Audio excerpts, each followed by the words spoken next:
అనుకున్నప్పుడు అందరూ ఏమన్నారంటే మీరు వస్తే ఇది మాకు ఈ రిలీఫ్ ఆపరేషన్స్కి ఇబ్బంది అయిపోద్ది, మాకు దయచేసి మీరు ఈ రిలీఫ్ ఆపరేషన్ మీరు అడ్డం అయిపోతారని చెప్పారు. సో వారి సూచన మేరకు నేను ఆగిపోవాల్సి వచ్చింది.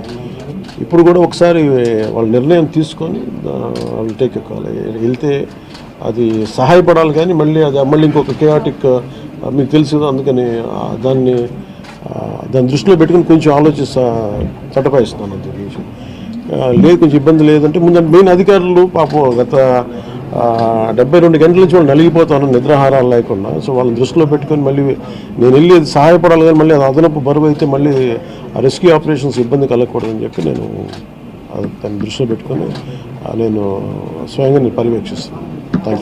4 రోజులుగా పవన్ కళ్యాణ్ ఉప ముఖ్యమంత్రి రాలేదు, ఎక్కడ రాడని చెప్పి విపక్షాలు ఆరోపణ చేస్తున్నారు, బాధితులను పట్టించుకోలేదని చెప్పేసి ఆరోపిస్తున్నారు. ఏం చెప్తారు? ఫిజికల్గా మీకు కనిపించడం పద్ధతి అంటే వాళ్ళు ఏమనుకుంటారు, నేను బోట్ వేసుకొని రెస్క్యూ చేయడం కుదరదు కదా, ఆ బాధ్యత లేకుండా ఎందుకు అది ఏంటంటే అనాలి కాబట్టి అంటే తప్ప ఎంటైర్ మీరు చూస్తే మా పిఆర్ మెషినరీ, మన పిఆర్ పంచాయతీరాజ్ మెషినరీ మొత్తం ఎంటైర్ వర్క్ చేస్తాం మా సైడ్ నుంచి. అంటే అట్లా సార్ ధైర్యం చెప్పడానికి కూడా రాలేదని చెప్పేసి వాళ్ళు ఆరోపణ చేస్తున్నారు కదా, అది నేను అట్లా అనుకోవట్లేదు. అంటే ఏమైపోతుంది, ధైర్యం చెప్పడానికి వెళ్ళి ఒక్కసారి మీద పడ్డారు అనుకోండి, పరిస్థితులు ఎలా ఉంటాయంటే ఇప్పుడు నేను మొన్న పింఛా డ్యామ్కి దీనికి వెళ్ళాను. నేను వెళ్ళి సహాయ కార్యక్రమం అంటే నేను ఒక ప్రత్యేకమైన పరిస్థితిలో ఉన్నాను, అది మీరు అర్థం చేసుకోవాలి.